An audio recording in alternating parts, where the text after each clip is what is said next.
ইসলাম ছাড়া দুনিয়ায়, আধুনিক দুনিয়ায় কোনো আদর্শ মানুষকে শান্তি দিয়েছে এর কোনো প্রমাণ কেউ দিতে পারবে না। বরঞ্চ সর্বত্র দুর্বলের উপর সবলের অত্যাচার দিন দিন বেড়েই চলছে। এটাই দুনিয়ার বাস্তবতা।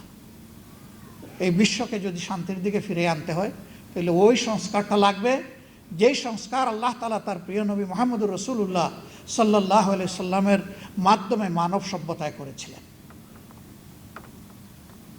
আমরা ওই সংস্কারের জন্য তৈরি হচ্ছি। আমাদের ঈমান দুর্বল হতে পারে, আমাদের প্রস্তুতির ঘাটতি থাকতে পারে, আমরা স্বয়ং দুর্বল হতে পারি, কিন্তু যার হাতে সমস্ত কুদরত কুওয়াত তিনি দুর্বল নন। ইন্নাহু আলা কুল্লি শাইইন কাদির।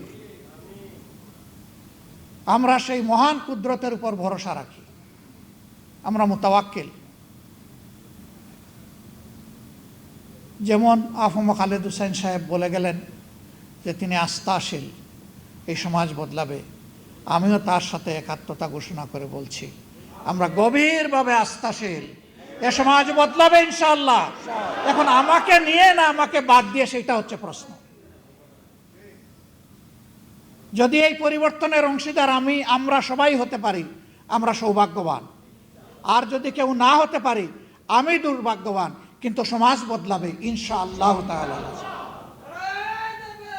আমরা সেই লক্ষণ চতুর্দিকে দেখতে পাচ্ছি, সারা বিশ্বে আমরা দেখতে পাচ্ছি। যখন দুর্বলরা আল্লাহর উপর ভরসা করে দাঁড়িয়ে গেছে, আল্লাহর সাহায্য অবধারিত তাদের জন্য হয়ে গেছে। আমরা সেই আল্লাহর উপর ভরসা রাখি।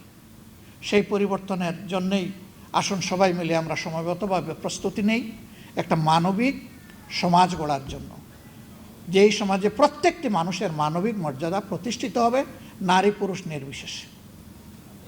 মদিনার সনদের কথা আজকের আলোচনায় এসেছে। এর সাথে সোনায় সোহাগা হতো যদি বিদায় হজ্জের ভাষণের সারবস্তু এখানে সংযোজিত হতো।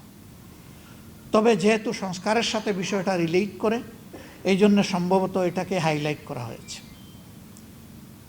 যেখানে কালো আর দোলো, যেখানে আশরাফ আর আতরাফ, যেখানে আরব আর আজম, সব কিছুকে আল্লাহ রাসূল পায়ের তলায় ফেলে দিয়েছিলেন, সেই বিশ্বটাই আমরা দেখতে